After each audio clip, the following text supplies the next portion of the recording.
Hello दोस्तों, आपका इस वीडियो में स्वागत है। पिछले वीडियो में हमने संतुलित रासायनिक समीकरण के बारे में सीखा। आज इस वीडियो में हम संयोजन अभिक्रिया के बारे में जानेंगे।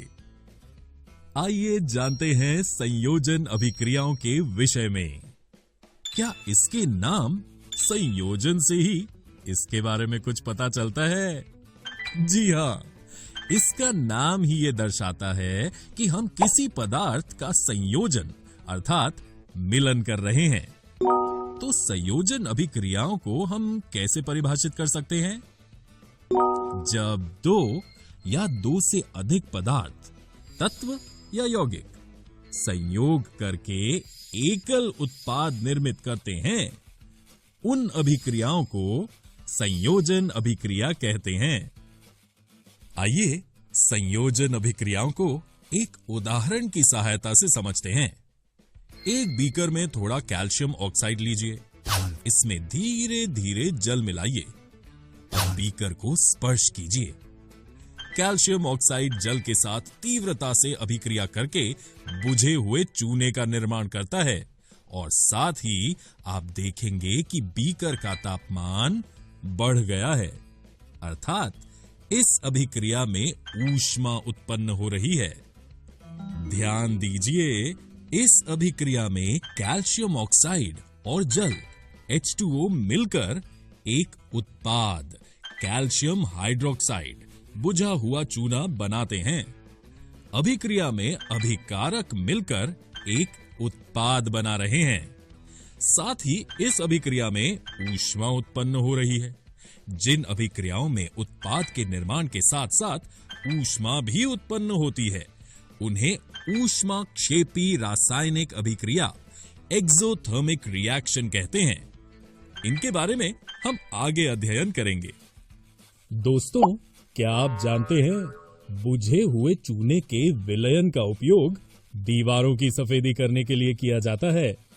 कैल्शियम हाइड्रोक्साइड वायु में उपस्थित कार्बन डाइऑक्साइड के साथ धीमी गति से अभिक्रिया करके दीवारों पर कैल्शियम कार्बोनेट CaCO3 की एक पतली परत बना देता है। सफेदी करने के 2-3 दिन बाद कैल्शियम कार्बोनेट का निर्माण होता है और इससे दीवारों पर चमक आ जाती है। रोचक बात यह है कि संगमरमर का रासायनिक सूत्र भी CaCO3 ही है। आइए संयोजन अभिक्रियाओं के कुछ और उदाहरणों का अध्ययन करें। पहला उदाहरण है कोयले का दहन। इस अभिक्रिया में कोयला ऑक्सीजन से अभिक्रिया करके कार्बन डाइऑक्साइड का निर्माण करता है। क्या ये भी संयोजन अभिक्रिया है? कैसे? कार्बन और ऑक्सीजन दो तत्व मिलकर एक उत्पाद कार्बन डाइऑक्साइड बना रहे हैं, इसलिए ये भी संयोजन अभिक्रिया है। आइए एक और उदाहरण देखते हैं, जल का निर्माण। इस अभिक्रिया में हाइड्रोजन और ऑक्सीजन मिलकर जल का निर्माण करते हैं। ये अभिक्रिया संयोजन अभिक्रिया क्यों है? क्योंकि यहां दो पदार्थ अर्थात H2 और O2 मिलकर एक उत्पाद H2O का निर्माण कर रहा है। अतः ये अभिक्रिया संयोजन अभिक्रिया का उदाहरण है। संयोजन अभिक्रिया के पहले उदाहरण में हमने देखा कि हमारा मिश्रण अभिक्रिया के पश्चात गर्म हो गया।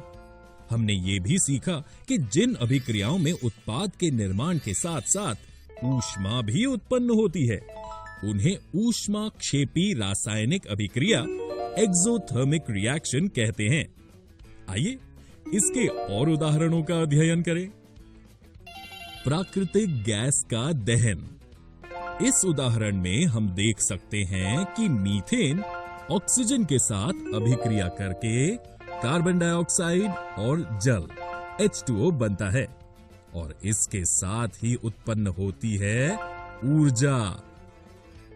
क्या आप जानते हैं श्वसन रेस्पिरेशन एक ऊष्माक्षेपी अभिक्रिया है?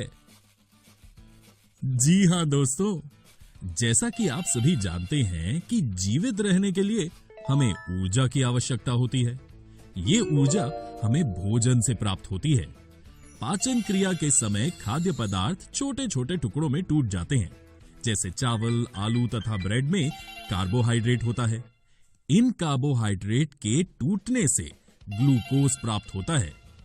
ये ग्लूकोज हमारे शरीर के कोशिकाओं में उपस्थित ऑक्सीजन से मिलकर हमें ऊर्जा देता है। इस अभिक्रिया का विशेष नाम श्वसन है। एक और रोचक अभिक्रिया के बारे में जानते हैं। शाक सब्जियों का विघटन होकर कंपोस्ट बनना। यह भी ऊष्माक्षेपी अभिक्रिया है, परंतु ऐसा जरूरी नहीं कि सभी संयोजन अभिक्रियाएं ऊष्माक्षेपी हों।